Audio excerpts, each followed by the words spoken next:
Live from Utah's Wasatch Front, the pulse of the Mountain West, where the issues that shape your life meet the truth that sets you free. Across Utah, across the Republic, and around the world, welcome. This is KMMU.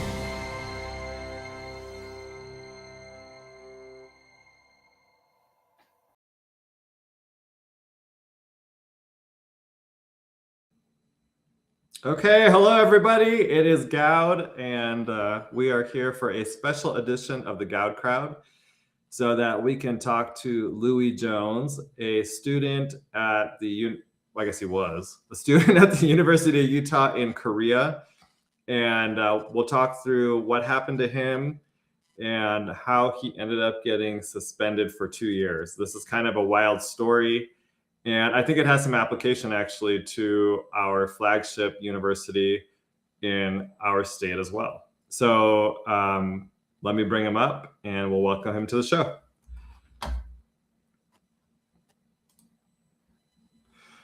Hey, Louis, how are you? Welcome to the show. I'm wonderful. Good morning from South Korea. Oh, okay. So I guess to start, talk about how you ended up in South Korea. Well, I joined the Air Force in 2012, and Okay. I trained as a Korean linguist. So I was stationed in Korea, and I have some expertise in the Korean language and cultural experience. So after I started in 2017, I just chose to stay here, and the years piled up, and I'm still here. Okay. And are you from Utah? No, sir, I'm from Oklahoma. Oh, okay. And how'd you end up at the University of Utah? Well, I have my GI Bill, and many people are not aware that the University of Utah has a branch campus in South Korea. On the GI Bill, you are only allowed to attend American universities. So I thought this is the opportunity for me to use my GI without having to relocate. Okay. Now I'm guessing that you're probably one of the older students on the campus. I think I might be the oldest student on campus. I'm 36, and I'm also older than most of the faculty. Okay. Okay, so let's talk about well, there's one more thing I want to ask you about, and mainly because I saw your photo on social media. I kind of thought you might be of Korean descent based on the photo, and I'm just wondering if you could talk about that a little bit. No, I'm not of Korean descent. I do get that question sometimes. But that photo actually was taken by a Korean photographer. And I think the style and the Photoshop somehow kind of the Koreanness rubbed off on me. So that's why I look a little bit in the picture. That's what I show people. I saw this photo and I was like, oh, I think you might be part Korean. Really? Yeah, that's my Twitter. Follow me, please, if you're seeing this. Yeah, there you go, guys. You can follow Louis on X. I think he's been doing some great work. Thank you. Okay, talk to us about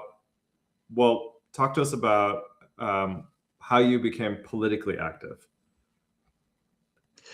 Well, the day after Charlie Kirk was assassinated, I felt an impulse to look into the social media backgrounds of the people at the faculty and staff at my university. And I came across some racist tweets, as well as some tweets supporting political violence from a certain professor who, for certain legal reasons, I'm going to leave unnamed for today. And I reported these tweets to the Equal Opportunity Office. Okay. And well, so what kind? Can you talk about what kinds of messages the tweets had? So, resentment towards white men. She repeatedly named and called out white men, including white male students. So this is a professor and white male students, and she even went so far as call out white male film her tweets. So I don't think that any white male student or really anybody in this person's class can expect to receive equal educational opportunities. And I even feel that if the university fails to address these tweets and take them seriously, that anybody at the university can expect to receive equal educational opportunities. Okay, so basically, this professor is putting out these racist statements on social media. You filed a complaint with the Office of Equal Opportunity. Talk about what happened after that. Well, first of all, everybody who handled my case at the Office of Equal Opportunity is woke.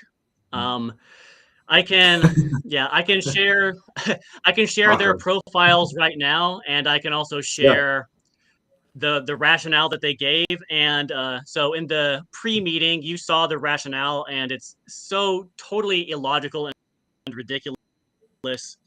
All right, let me open up the share screen function. Okay. And, so people understand, to say, these individuals are all in Utah, right? Yeah, that's correct. The EO office. Okay. So let's see. Let's take a look at the person. Okay, Megan Batillion. This is the intake officer. So this is the first person who received my official complaint. And let's take a look at her. Let's take a look at her bio. She says one of her many goals is to further social justice, diversity, and inclusion. Okay? So that's DEI, except the E is engineering in this case. Okay? Yeah. I'll just tell you, Louis, you actually skipped over the best part. Just scroll up a little bit. She's got her pronouns on there. We're gonna get to that. We're gonna get to that. Yeah, this is the first person who handled my case. The person who gave me the final rationale was Mackenzie Ross, a recipient of the Feminist Legal Theory Seminar Award. Okay. So let's take a look at the reasoning why they chose not to investigate these racist tweets.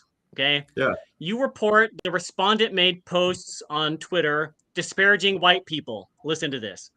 The conduct you describe is not based on your protected class because the posts do not address you personally.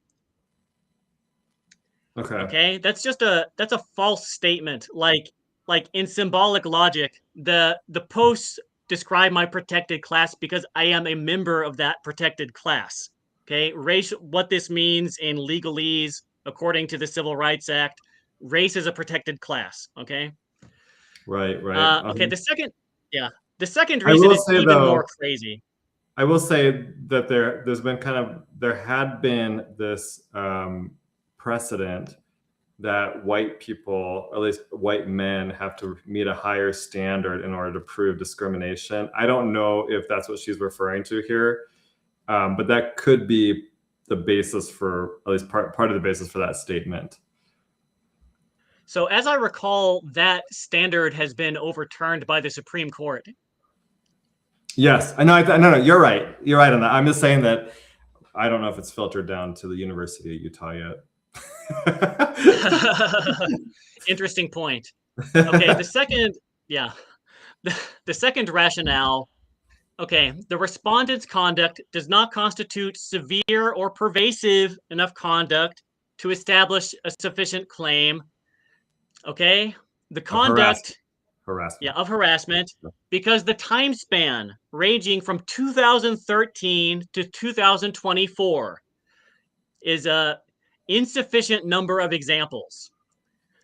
Okay, so from my perspective, the extreme length of time that these have been consistent, long-held beliefs strengthens the case. However, counterintuitively, Mackenzie Ross argues that, oh, this is such a long time frame that we need more examples, as if every thought that entered her head she puts on Twitter. Well, I mean, just a question. Did you have other examples that you did not turn in? As a matter of fact, yes. And the reason I didn't is I just wanted to focus on the most egregious examples, but I did archive and pull up and screenshot additional tweets besides this, including reposts, for example. Okay. So you filed the complaint. They come back and they say, no, we're not moving further with this. It's unfounded, basically. Mm-hmm. Yes. Talk about what happens after that. Where does this go? Okay. So the University of Utah wants to provide only a very pigeonholed and bureaucratic method for reporting these politically inconvenient occurrences to them, but I am not limited to those options, okay? So if the University of Utah, after exhausting formal remedies, refuses to take any acknowledgement of this issue, I chose to publicize it myself, okay? And I informed every student that I could about these events. Okay. Let's just step back for 1 second. Were you in any of the professor's classes? I was not in this professor's class. Okay, so I guess the audience might be wondering, why say anything if you're not even in her class?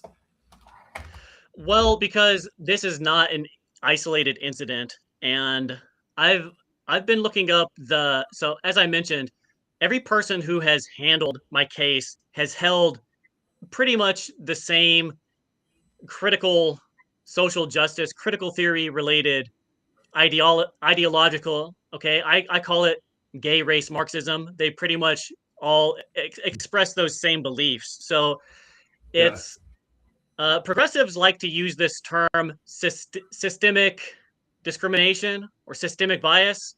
There's systemic bias against white males in the education system. And let's stop pretending that there's not.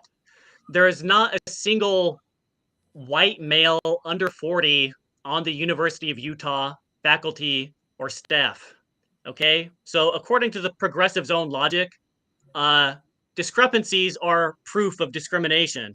So simply following the logic that progressives use when pointing out that there are discrepancies in male versus female employment in some industries, simply following their own logic, I would conclude that there's discrimination against white males in universities. And I would certainly love to have a desk job email sinecure that these people are enjoying, making loads of money, doing pretty much nothing. Okay. You'd be surprised at how many people will agree with your statement about especially the University of Utah and its kind of leftism and, as you said, gay race communism issues. Okay. So get this. The EO office has 15 employees and all of them are women. Well, that's not discrimination. They just may all be naturally attracted to that industry. I don't know. I mean, as a man, conservative, I agree with you. I have zero desire to be in that type of an industry. But maybe that's a problem. Do you know what I'm saying? Because, to your point, if there were people that were conservative in that office, the decisions coming out of it may be different. I mean, just to be blunt, as I said to you during the pre-screening, if anybody in the student accountability office handling my case had been male rather than female, I don't think that this would have proceeded to where it was. Yeah, definitely. Or at least I would say liberal female. If you had a conservative one, it could turn out different. Okay, so now talk about so you're publicizing this professor's posts. How do you publicize it? You're in Korea, so I think some of us don't know what's going on at the universities and how students today are actually publicizing issues. Because I graduated from college in '99. I haven't had to do this kind of stuff in a long time. And when I graduated from college, it was before like really social media and stuff. So what are you doing to publicize? Well, I publicized on social media, and the primary post about this issue now has close to 1 million views and has been seen by so many influential people. Yeah, the university committed an unforced error by refusing to acknowledge me or talk to me directly about this. And the second thing that I did was I talked to people in person. So I would say the day after the decline to proceed email declining to investigate this professor came out, I went to the bulletin board and I signed up for every event that was coming in the next few days. I attended something like 4 or 5 events over the next few days and weeks. On October 23rd, so 3 days after the decline to proceed, I attended a film martial arts choreography event or presentation that was attended by this professor. And I passed around some flyers at the tables and then left. And this led to a report against me and ultimately to my suspension from the university. Okay. So you went to the event. Did you have a discussion with the professor? So there are 3 claims that the professor made against me that were included in the rationale to suspend me. So when I first made eye contact with her, I introduced myself by saying, I'm the person who reported your racist tweets to the Equal Opportunity Office. Okay. So after that, I sat and I watched the presentation silently for 5 or 10 minutes. And the presenter asked us, does anybody in here have martial arts experience? And I took that opportunity because I was curious to ask the presenter if he knew my instructor, because actually my instructor and his instructor attended the same academy. And yeah, then after about 20 or 30 minutes, the projector malfunctioned and the presenter told everybody to circle around his laptop. And so I was tired and I smelled bad and I didn't really want to do that. I don't like being in close proximity to people. So I decided kind of spontaneously that I had these flyers. I was planning on maybe handing them out after the event, but I just decided to leave at that time. So I passed around the flyers on the tables, including the table that Ashton sir and 2 of her friends were sitting at. And I left silently without saying anything. Okay, so the flyers, what did they say? The flyers contained the professor's own tweets, as well as the title that I added, Racist UAC Professor. Okay. Based on the tweets that you had put in there, which were racist against white men. Yes. Is that right? Okay. Yes. So then you leave this meeting. It doesn't sound like there was any sort of like kerfuffle or anything, any sparks flying, nothing like that. Nothing whatsoever. I would say that the other attendees of the event, although it was a rather small room, probably were not even aware or only vaguely aware that anything was happening. They probably were just enjoying the presentation. Okay. Then tell us what happened next. Well, I was reported, and I thought maybe somebody would report me for event disruption, but I got an email accusing me of, let me just read this policy to you. Okay. Let's allow the audience to read what I was accused of. Okay, threatening, or damaging the health or safety of a member of the university, including but not limited to physical assault, true threats, intimidation, and coercion, whether in person or electronically. I was not only shocked, but insulted that this is what they chose to go with, trying to frame it as though I assaulted the professor with or threatened her with violence. Okay? Nothing I did was even remotely as extreme so as to threaten, endanger, or damage somebody's health or safety. Okay? That's not what I'm about. This is just a small woman. Okay? I'm not trying to threaten anybody. I never came within 6 feet of her. I never or barely made eye contact. I never squared my body up with her. I never raised my voice against her. So these charges are totally outrageous and insulting. How did she respond when you told her, "Hey, my name is Louis, and I'm the one that has exposed your racist tweets"? You know, I'm happy that you brought that up because she actually lied about the way that she responded in her official report against me. Okay. So she responded by saying, "Cool," and rolling her eyes, kind of. Oh, okay. Yeah. Okay. But what she said in her statement against me was that she said, "Cool, welcome to the event," and warmly invited me into the venue. I have an audio recording of this. I caught you lying. Okay, interesting. So, so a complaint now is filed against you for these things. They find that you have engaged in those activities that you just pointed out to us.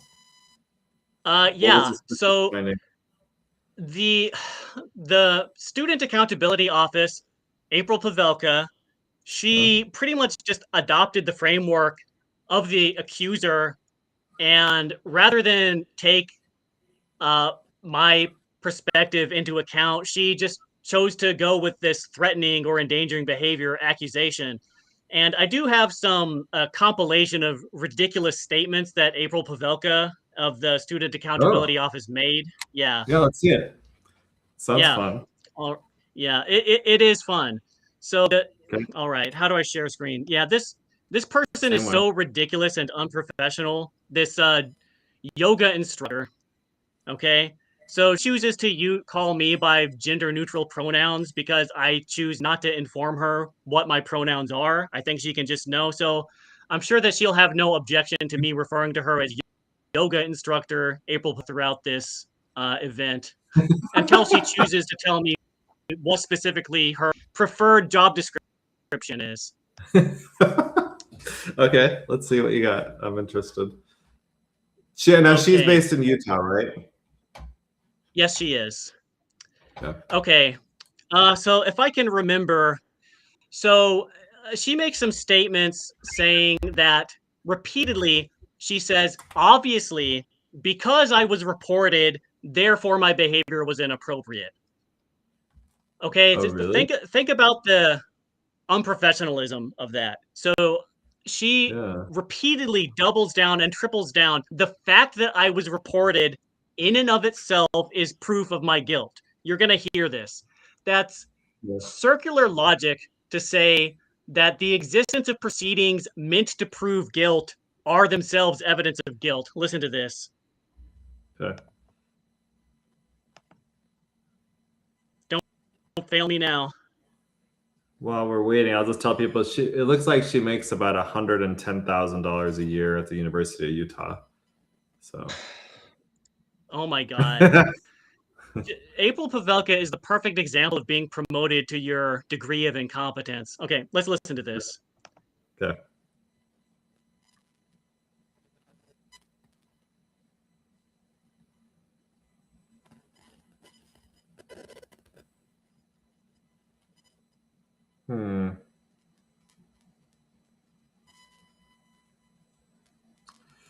I don't think we're getting any sound. Are you hearing it?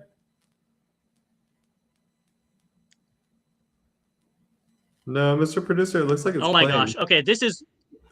No, we can't hear anything, Louis. Okay, let me send... Yeah. Sir, let me send you this link because this is too good. Okay, can I... Is there a chat feature here? Yes, it is. Okay. Send you this. This is too good to miss. Okay. Yeah, send a link to it in the chat, and then Mr. Producer, can you pull it up for us? Mm. Your screen has become a My mess. computer is. Yeah, my computer on the verge of exploding. This cheap GPU.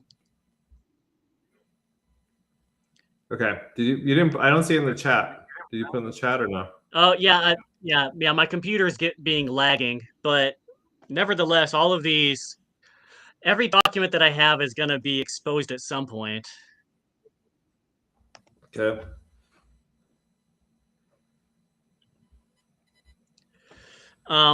Well, anyway, she repeatedly insisted that my mere presence at the student accountability meeting was in itself proof of behavioral misconduct.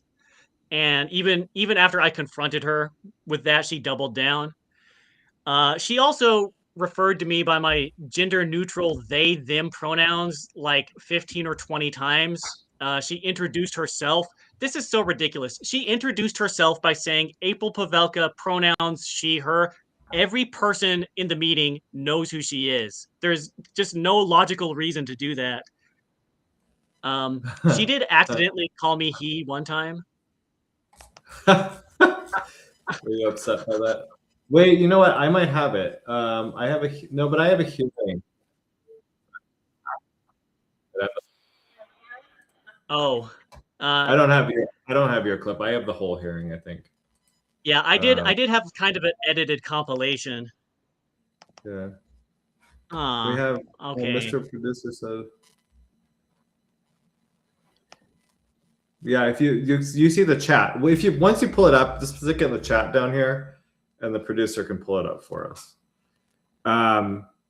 Okay, so now they have the hearing, right? She's called you they them, and she's in Utah. What decision comes out of that hearing?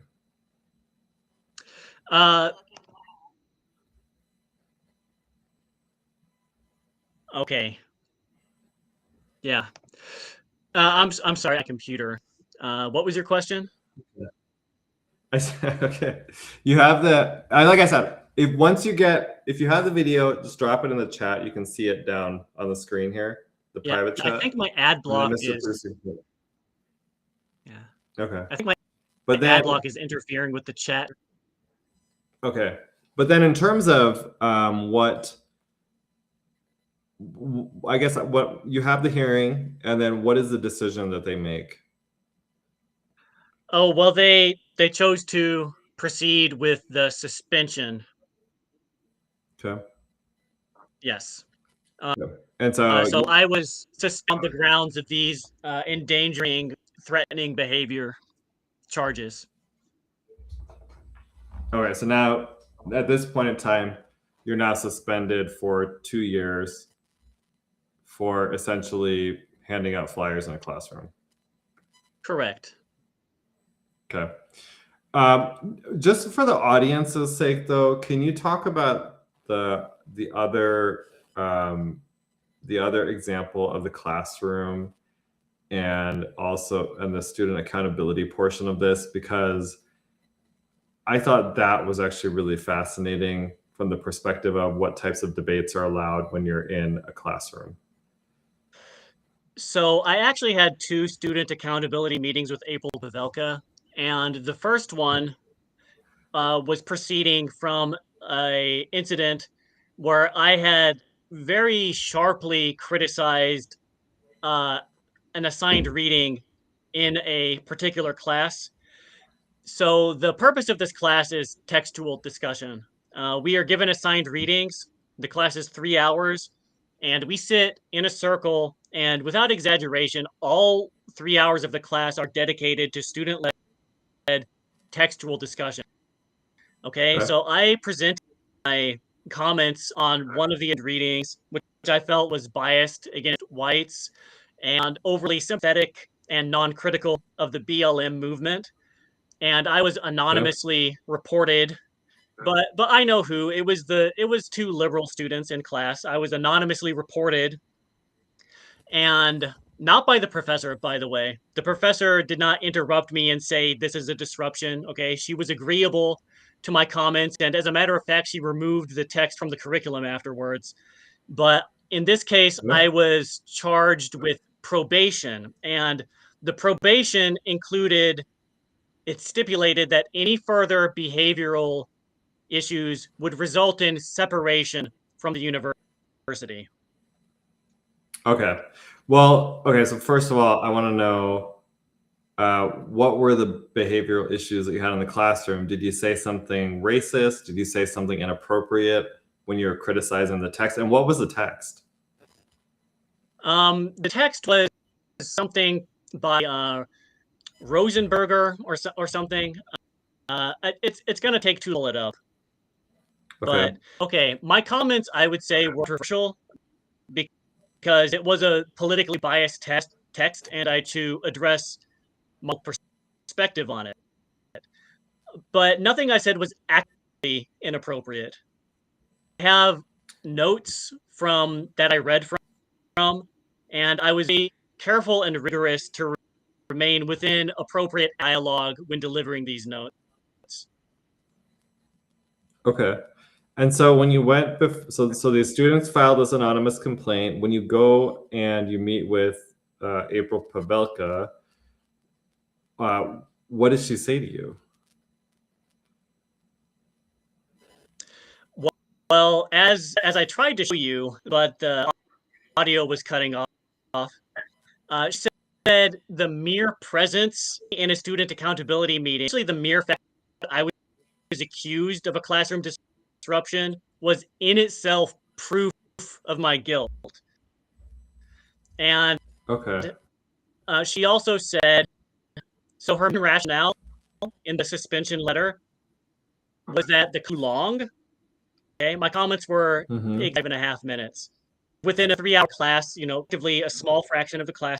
And secondly, that the full was not appropriate. So, okay, I very rigorously ensured that I only made comments that were allowed within the class syllabus, which calls for these classroom discussions, mandates them, as a matter of fact. Okay. Her argument was that I should have used a formal reporting process to object to the presence of this text in the curriculum. But nevertheless, everything that I said was explicitly mandated by the syllabus and, in my opinion, protected by the classroom instructions. Okay. So basically, you are engaged in a normal classroom discussion, and the Office of Student Accountability says that that's actually not appropriate. Well, that it was sum a it bit up? of a heated political discussion. Okay. But are you guys not allowed to have those at the university? My interpretation of the university regulations would suggest to me that we are allowed to have political disagreements in class. Yeah. Were you the I guess I'm wondering if you believe that that decision is based on your status as a white male.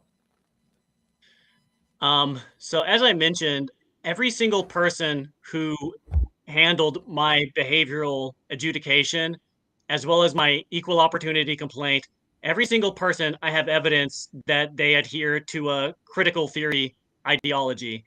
So, if I had a different identity group, yeah, there's a possibility I would have been treated more leniently.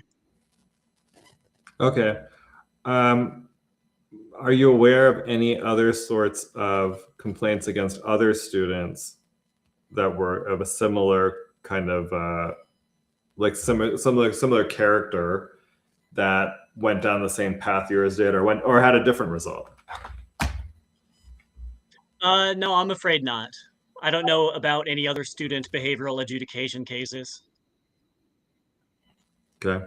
So that was your first rodeo, I'll say, at the Office of Student Accountability. So you're now on this kind of probationary status. What were the requirements of it?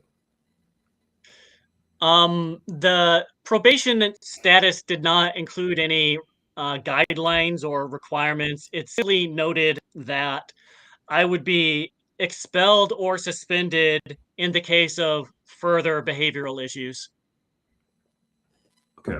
And so I guess tell us what your impression was in terms of what types of restrictions you had after the probation was implemented. Well, I'm happy that you brought that up because, as a matter of fact, I was very confused and I felt that this had a chilling effect on my ability to participate in the class because I don't know what's going to be regarded as inappropriate going forward. And I included that rationale in my rebuttal to the probation, but Ken Stonebrook, the Dean of Student Accountability, he just sent me a copy and pasted rejection of my rationale and chose to uphold the probation. Okay. So then you have the second probation, the second hearing after you have, I guess, passed out flyers in a classroom. And so did that first probation issue play a role in the second one? Yes, it did because yeah, the first probation did play a role in the subsequent suspension because, as I mentioned, the probation mandated expulsion or suspension in the result of further behavioral issues. And it's too bad that we're having technical issues because I had to explain that to April Pavelka. I had to explain what she wrote. The words that she wrote in my probation letter explicitly stated I would be expelled or suspended in the case of further behavioral issues. And when I brought this up to her in my second behavioral meeting, she was not aware. She was not aware of the text that she herself wrote. Yeah, I'm Oh, gonna. wow. So after this meeting is over, I'm gonna send you these files. I'm not making this up. Okay. Okay. So tell us what's the final result? So she chose to uphold the threatening or endangering behavior and penalize me with a 2-year suspension. And her rationale is so unprofessional. It includes statements like, including references to defamation, which is not what I was charged with. And when I was at the behavioral meeting, I'm not making this up. I confronted her, you're charging me with assault. This is a serious crime. This is an excessive charge. And she said, I quote, she said, it can also be defamation. That's not true. That's not true. I said, these charges are assault. And okay, I read the text of the citation. I read that to you. And she Uh-huh. said, it can also be defamation. She just a blatantly false statement. And she was so stupid that she chose to include this in the suspension letter. Okay. Thank you for the legal evidence, April Pavelka. Okay, okay. So just so everyone knows, you're listening to and watching KMMU Main Street Media, Utah. We are live on X, Rumble, YouTube, and our website, kmmu.org. Call in live and talk to our guest, Louis Jones. Ask him your questions. It's 385-899-2134. And thank Okay. you, as always, for listening. Yeah, I've got about 5 minutes. Yeah, so if we get anyone, you can answer their questions. Yeah. I guess tell us you're suspended for 2 years. Talk about what's next for you. Well, I have the support of some very reliable friends and competent people who would like to support me with upcoming legal action against the University of Utah. I believe they violated their own policies by arbitrarily handing me this suspension.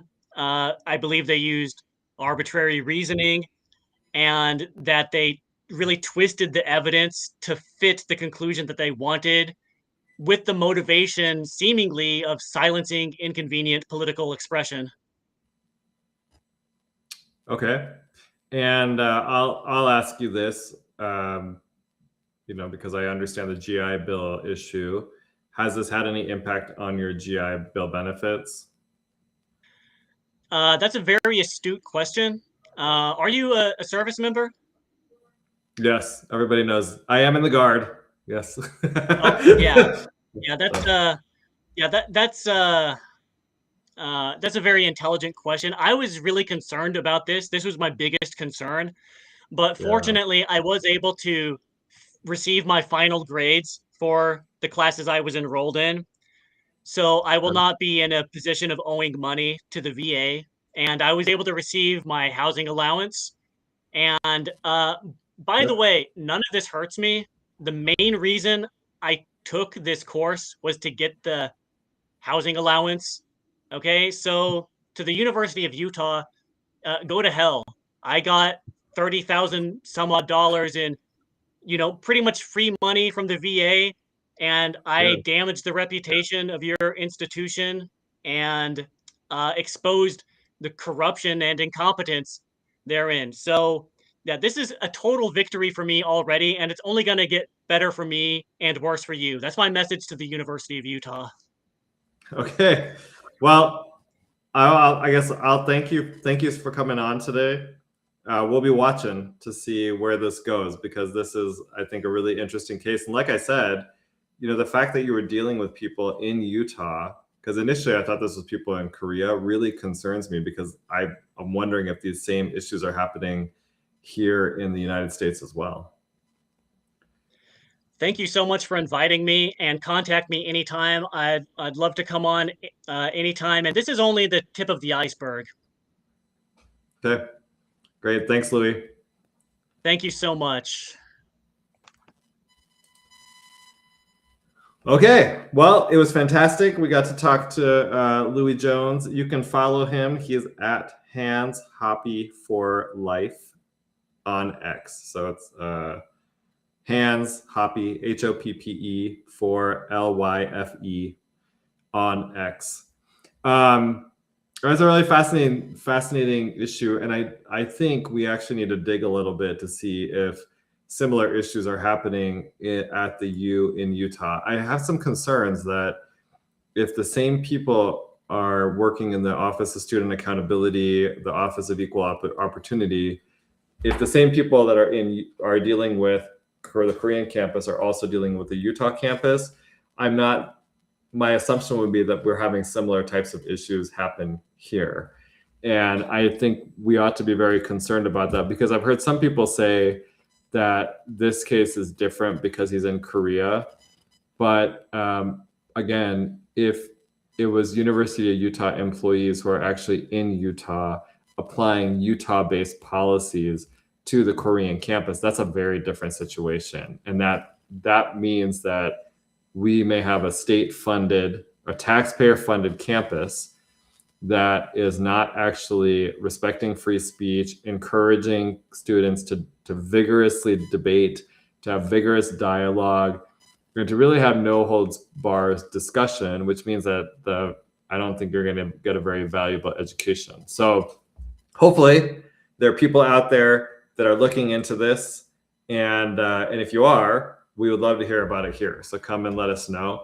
Before we go, I will just, I had put this out yesterday for those of you that follow me. But, as you know, I am helping to run a referendum on the Salt Lake County Council's massive, almost 15% tax increase. And so I would encourage people, you can go onto the website, No Tax, SLCO, so Sierra Lima Charlie Oscar.com, and you can get more information about our efforts, as well as sign up so that you can be a volunteer and get updates. We are still in the process of waiting for the county clerk to approve the referendum. That takes time.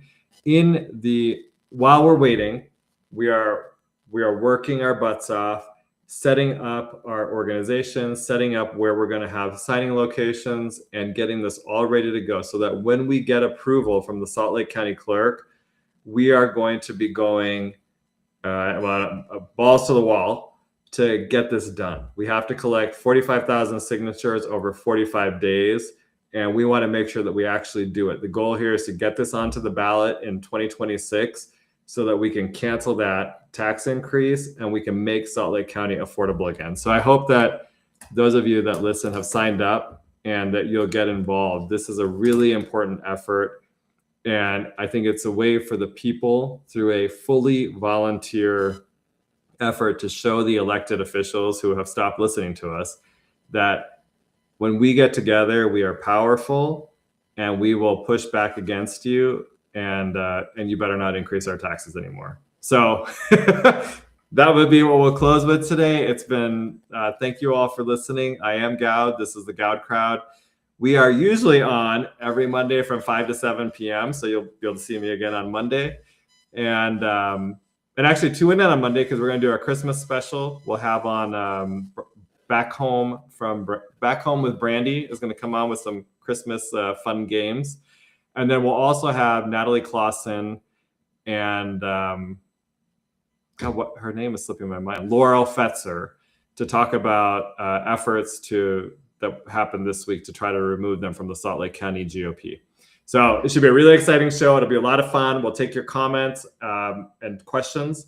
So we'll see you Monday. Thank you for listening.